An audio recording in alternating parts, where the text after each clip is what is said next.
Whether it's Windows, Xbox, Word, or Azure, Microsoft stuff is just everywhere. It's part of daily life for billions of us.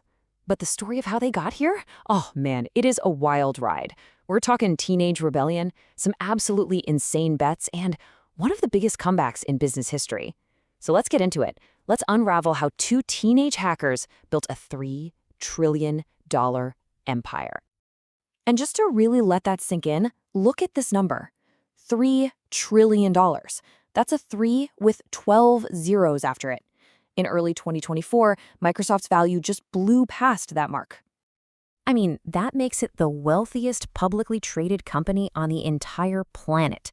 A true titan of the modern world, right? Its influence touches pretty much everything we do online. But here's the really cool part. This whole global empire, it didn't start in some fancy boardroom. Nope. It all started with two teenagers, totally mesmerized by the glow of a single computer screen in their high school.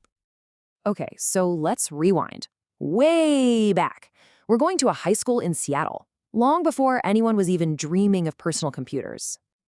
So picture this. It's 1968, Lakeside School in Seattle. A new machine shows up, a Teletype Model 33.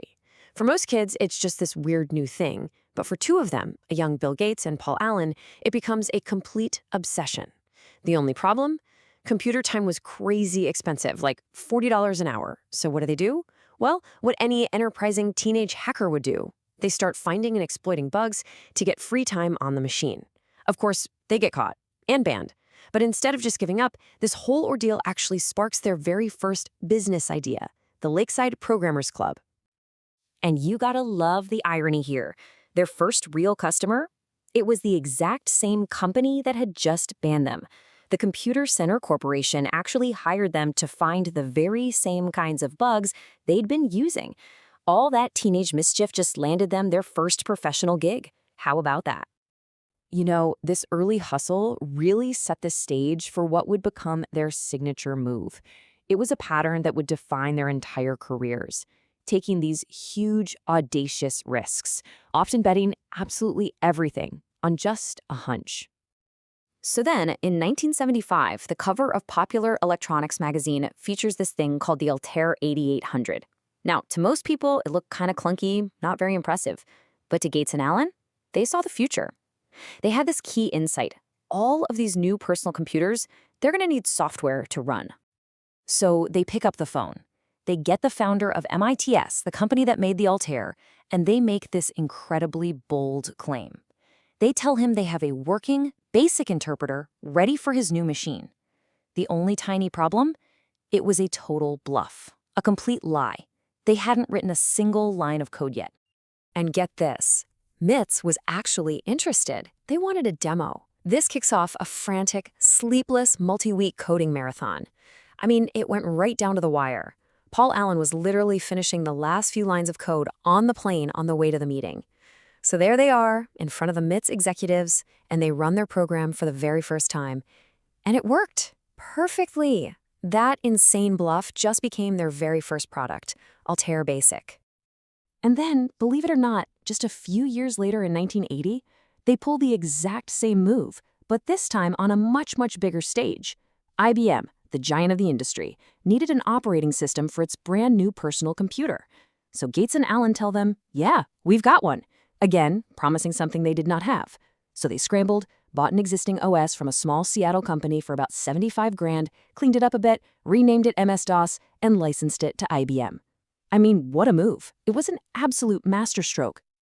And that MS-DOS deal? That was the rocket fuel. It completely made Microsoft the industry standard, and it set the stage for the one product that would make them a household name around the world. So by the early 80s, the digital battlefield is really starting to take shape. You've got Microsoft on one side with its super powerful, but let's be honest, kind of clunky text-based MS-DOS.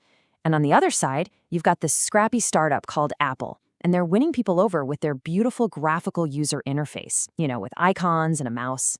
The future was obvious, and Microsoft knew they had to build their own window on the world. So after years of development, they were finally ready.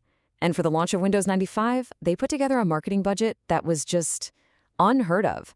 A war chest of $300 million. For a software launch, nobody had ever done anything like it. And the way they spent it was just spectacular. They licensed Start Me Up from the Rolling Stones. They hired Jennifer Aniston and Matthew Perry from Friends to do a video tutorial. They lit up the entire Empire State Building in Windows colors. They didn't just launch a product, they turned it into a massive global cultural event. And boy, did it work. They sold 1 million copies in just 4 days. So Microsoft was on top of the world, but with that kind of success comes some pretty big challenges. And a series of missteps were about to happen that nearly cost them their entire future. See, their own dominance became their biggest problem. By bundling Internet Explorer with every single copy of Windows, they basically killed all the competition in the browser market. Well, the US government noticed.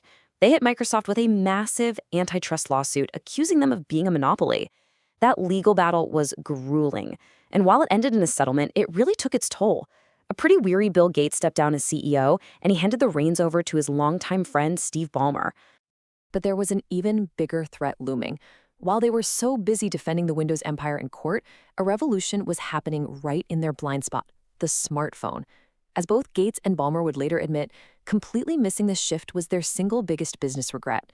By the time Microsoft finally tried to get in the game, Apple's iPhone and Google's Android had already won. The game was over. And this really marks a tale of two totally different Microsofts. Under Steve Ballmer, the company was like a fortress. The whole focus was on protecting the Windows castle. Now, they had successes, for sure, like the Xbox. But the strategy was always defensive. Then, when Satya Nadella took over in 2014, he didn't just open the gates, he completely tore down the walls. He declared this radical new mission, cloud first, mobile first. And that one shift, it didn't just save Microsoft. It sparked one of the most incredible corporate comebacks in modern history. So what was the engine of this comeback? A cloud platform called Azure. Nadella bet the entire company on the cloud, deciding to go head-to-head with Amazon's AWS. And the results? They were just staggering. We're talking growth hitting nearly 100% in some quarters. Azure wasn't just another product. It became the new foundation for the entire company. And this is what the new Microsoft ecosystem looks like. Under Nadella, the focus completely shifted. It wasn't about selling software in a box anymore. It was about owning the essential platforms for how we all work and play. So they bought LinkedIn for professional networking. They bought GitHub for developers. And they even bought Minecraft for the next generation of creators. And of course, their massive, multi-billion-dollar investment in OpenAI has put them right at the heart of the AI revolution. I mean, it's a transformation so huge that even the company's founder is blown away. In his own words, Bill Gates has said that Microsoft is as interesting and relevant today as it has ever been in its history. So from two teenagers obsessed with a teletype machine to a $3 trillion AI giant, the first 50 years have been one heck of a ride.